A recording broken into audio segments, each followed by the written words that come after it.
కృష్ణకుమార్ గారు మీరేమంటారు? అంటే ఇది ఫెమినిజమా, సూడో ఫెమినిజమా, అసలు ఫెమినిజంకి అర్థం ఏంటి? ఈ డిస్కషన్ గత 2 రోజుల నుంచి స్టార్ట్ అయిపోయింది.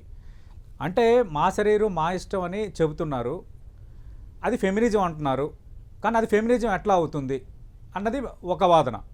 ఇప్పుడు ఆల్రెడీ శేఖర్ భాష గారు కూడా ఆ అంశాన్ని ప్రస్తావించారు. మీరేమంటారు ఆ విషయంలో?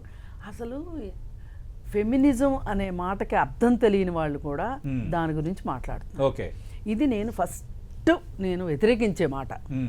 అసలు ఫెమినిజం అంటే ఏంటి? స్త్రీవాదం అంటే ఏంటి?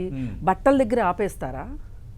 బట్టల దగ్గర మీరు మాట్లాడేది, వాళ్ళు మాట్లాడినా దాన్ని అడ్డం పెట్టుకుని ఇట్లాంటి వాళ్ళు మాట్లాడినా నేను ఒప్పుకోను. అసలు ఫెమినిజం అనే మాట ఉచ్చరించే హక్కు లేని వాళ్ళు కూడా ఇవాళ ఫెమినిజం అని మాట్లాడుతున్నారు. ఓకే, ఇవాళ ఎవరికి ఇష్టం ఉన్నా ఎవరికి ఇష్టం లేకపోయినా అనసూయకి కావాల్సింది ఆమె మార్కెట్, శివాజీకి కావాల్సింది ఆయన మార్కెట్.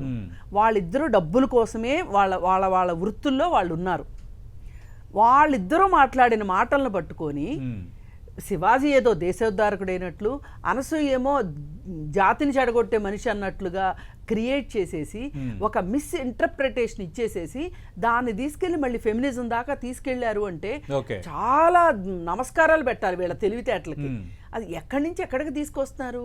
అసలు స్త్రీల ఉద్యమాలేంటి, స్త్రీల కష్టాలేంటి, వాళ్ళ హక్కుల కోసం జరిగిన ఉద్యమాలేంటి, వాళ్ళ ఎంపవర్మెంట్ గురించి మాట్లాడింది ఏంటి, అవన్నీ వదిలేసేసి అసలు ఒకనొక రోజు ఒక అమ్మాయి ఆడబిడ్డ పుట్టడానికే వీల్లేదు అనే ఒక పరిస్థితి, అలాగే పుట్టిన పిల్లకి 5 ఏళ్లకి 6 ఏళ్లకి పెళ్ళిళ్ళు చేస్తామన్న రోజుల నుంచి, అలాగే వాళ్ళకి అసలు చదువుకునే హక్కు లేదు అనే రోజు నుంచి ఇన్నిటిని దాటుకుని వాళ్ళ మహిళ ఇక్కడ దాకా వచ్చిన తర్వాత ఇవాళ వీళ్ళు ఈ డబ్బుల కోసం వాళ్ళ శరీరాన్ని కమోడిటీగా మార్చుకున్న ఒక ఫ్యాషన్ వరల్డ్కి, అంటే పచ్చిగా చెప్పాలంటే ఇవాళ సినిమా ప్రపంచానికి, గ్లామర్ ప్రపంచానికి అసలు నిజమైన హక్కులు, నిజమైన అవసరాలు ఉన్న స్త్రీలని ఒకే గాట కట్టి మాట్లాడటం అనేది ఇది చాలా దారుణమైన విషయం.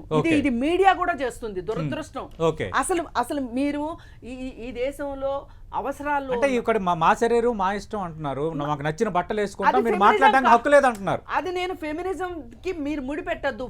నేను అదంటున్నా, మాట్లాడే హక్కు ఉందా లేదా? కృష్ణకుమార్ గారు ఏమనుకుంటున్నారు? మై బాడీ మై రైట్ అనేది ఖచ్చితంగా అవసరమైన మాట అండి. రాత్రి మాదే, పగలు మాదే. మేము ఏ పనులైనా చేయగలము, మేము ఏ పనులైనా చేస్తాము. కానీ ఇన్వర్టెడ్ కామాస్ లో మా వాటా మాది, మా కష్టం మాది, సమాన పనికి సమాన వేతనం. అలాగే పని ప్రదేశంలో మాకు లైంగిక వేధింపులు ఉండొద్దు. ఆడపిల్లని చదువుకోనివ్వాలి, ఆడపిల్లకి బిడ్డని కనాలా వద్దా, ఎవరిని పెళ్లి చేసుకోవాలి, ఏ కులం వాళ్ళని ఏ మతం వాళ్ళని పెళ్లి చేసుకోవాలి, ఇలా మహిళలకి సంబంధించిన ఒక 14 రకాల హక్కులు ఉన్నాయండి. అవును, ఈ విషయాలు ఎవరికి అభ్యంతరం ఉండదు. నాకు తెలిసి శేఖర్ భాష గారికి కూడా అభ్యంతరం ఉండదు. అసలు ఆ 14 విషయాలు ఉన్నాయని శేఖర్ భాషకు తెలిస్తే కదా. ఎందుకు తెలియదు తెలిసిన వాళ్ళైతే ఫెమినిజం అని మాట్లాడరండి, ఫెమినిజం సూడో ఫెమినిజం అని మాట్లాడరు. అసలు ఈ మాటలు మాట్లాడే ఉచ్చరించే హక్కు లేని వాళ్ళు మాట్లాడుతున్నారు. అసలు ఉద్యమాలు చేసి ఫెమినిజానికి నిజమైన అర్థం చెప్పిన వాళ్ళు ఇవాళ అందరూ నోర్లు మూసుకుని కూర్చున్నారు. ఇవాళ మేధావులు నోరు మూసుకోవటం కూడా ఒక దారుణమైన పరిస్థితి.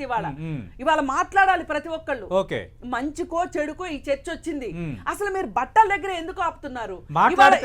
కాదండి, రైల్వే స్టేషన్ లో, బస్ స్టాండ్ లో, రోడ్ల పైన బట్టలు కట్టుకోవడానికి బట్టలు లేక సగం సగం బట్టలతో ఉన్న మహిళలు బోళ్ళు మంది ఉన్నారు.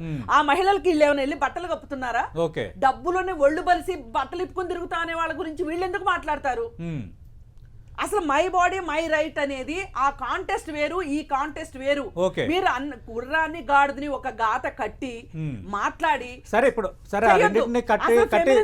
అసలు ఈ దౌర్భాగ్యమైన చర్చలో, ఈ ఇష్యూలో మనం ఏదన్నా మంచి మాట్లాడాలి అనుకుంటే ఫెమినిజం అనే మాట మానేయండి.